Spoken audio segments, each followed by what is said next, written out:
अकबर बीरबल की कहानी। शहंशाह अकबर के राज्य में एक सौदागर रहता था। वह बहुत ही चतुर था। उसने अपनी ईमानदारी और मेहनत से बहुत सारे धन इकट्ठे किए थे। वह उस धन को इकट्ठा करके एक संदूक में रखता था, जिसकी चाबी वह अपने तकिए के नीचे छुपा कर रखता था।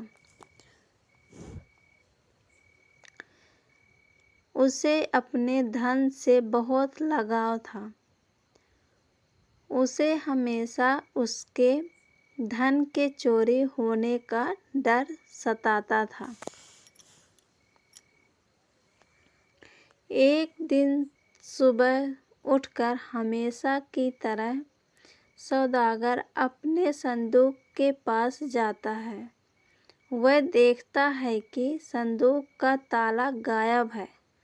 वह डर जाता है और जब वह संदूक खोल कर देखता है तो उसमें से उसका सारा धन गायब था। वह सौदागर अपने सिपाही को बुलाता है और उससे पूछता है कि क्या कल रात उसने किसी अजनबी को उसके घर आते देखा? सिपाही कहता है कि उसने कल रात किसी को भी नहीं देखा। सौदागर बहुत दुखी हो जाता है। उसे अपना धन वापस चाहिए था और इसलिए वह शहंशाह अकबर के पास जाता है। सौदागर शहंशाह अकबर को अपनी सारी व्यथा सुनाता है और उनसे अपना धन वापस दिलाने की विनती करता है। शहंशाह अकबर सौदागर की सारी बात सुनते हैं और वह यह काम बीरबल को सौंप देते हैं।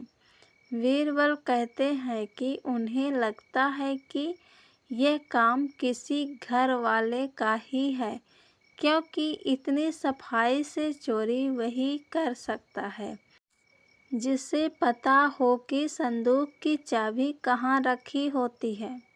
बीरबल कहते हैं कि हो ना हो यह काम सौदागर के किसी सेवक का ही है।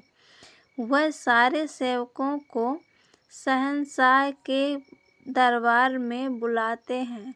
बीरबल उन सब सेवकों को एक एक लकड़ी देते हैं और कहते हैं कि यह एक जादुई लकड़ी है जिसे वह एक बहुत ही पहुँचे हुए बाबा से लेकर आए हैं। सारे सेवकों को यह लकड़ी अपने पास एक रात के लिए रखनी होगी और जिसकी भी लकड़ी एक माह लंबी हो जाएगी वह चोर साबित हो जाएगा। शहंशाह अकबर अगले दिन दरबार में सारे सेवकों को अपनी अपनी लकड़ी लेकर हाजिर होने का आदेश देते हैं। अगले दिन सौदागर के सारे सेवक दरबार में हाजिर होते हैं अपनी लकड़ियाँ लेकर। बीरबल उन सारे सेवकों की लकड़ियाँ लेता है और उन्हें देखने के बाद वह बड़ी ही आसानी से बता देता है कि चोर सिपाही है। सौदागर पूछता है कि यह कैसे संभव है? आपको यह कैसे पता चला? बीरबल कहता है कि मैंने झूठ कहा था, यह कोई जादुई लकड़ी नहीं है।